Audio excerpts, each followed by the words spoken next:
My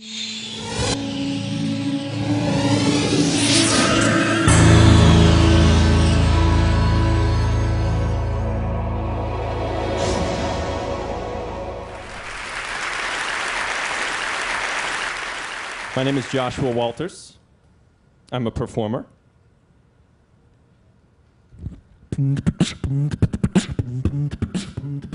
Whoop.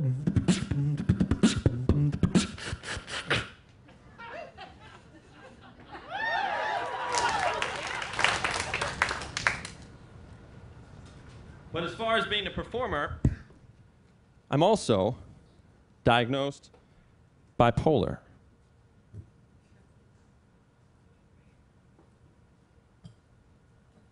I reframe that as a positive because the crazier I get on stage, the more entertaining I become. When I was 16 in San Francisco, I had my breakthrough manic episode in which I thought I was Jesus Christ. Maybe you thought that was, scary, but actually, there's no amount of drugs you can take that can get you as high as if you think you're Jesus Christ. I was sent to a place, a psych ward. And in the psych ward, everyone is doing their own one-man show.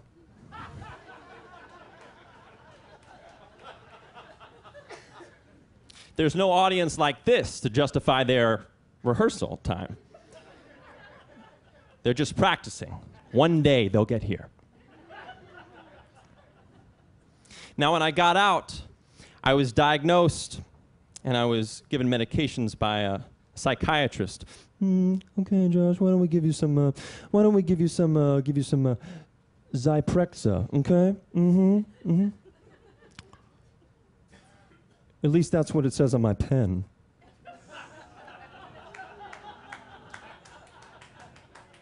Some of you are in the field, I can see. I can feel your noise. The first half of high school was the struggle of the manic episode, and the second half was the over-medications of these drugs, where I was sleeping through high school. The second half was just one big nap, pretty much, in class. And when I got out, I had a choice. I could either deny my mental illness or embrace my mental skillness. There's a movement going on right now to reframe mental illness as a positive, at least the hypomanic edge part of it. Now, if you don't know what hypomania is, it's like an engine that's out of control, maybe a Ferrari engine with no brakes. Many of the speakers here, many of you in the audience, have that creative edge, if you know what I'm talking about. You're driven to do something that everyone has told you is impossible.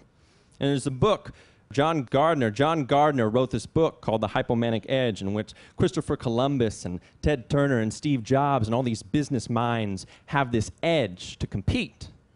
A different book was written not too long ago in the mid-90s called Touch with Fire by K. Redfield Jamison, in which it was looked at in a creative sense, in which Mozart and Beethoven and Van Gogh all had this manic depression that they were suffering with. Some of them committed suicide, so it wasn't all the good side of the illness.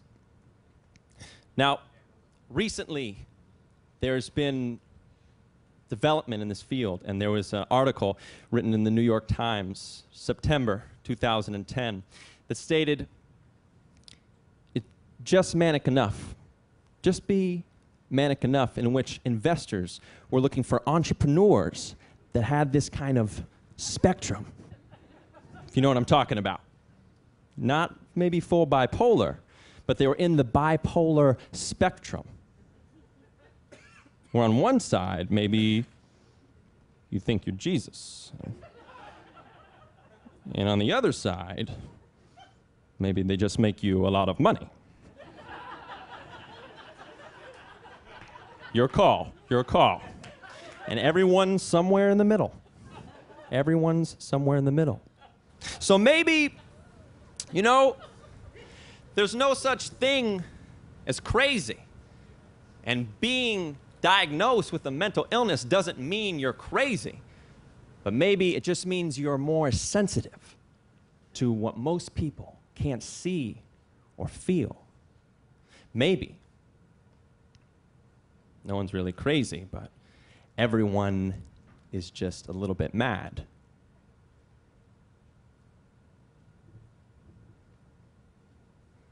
How much depends on where you fall on the spectrum. How much depends on how lucky you are. Thank you.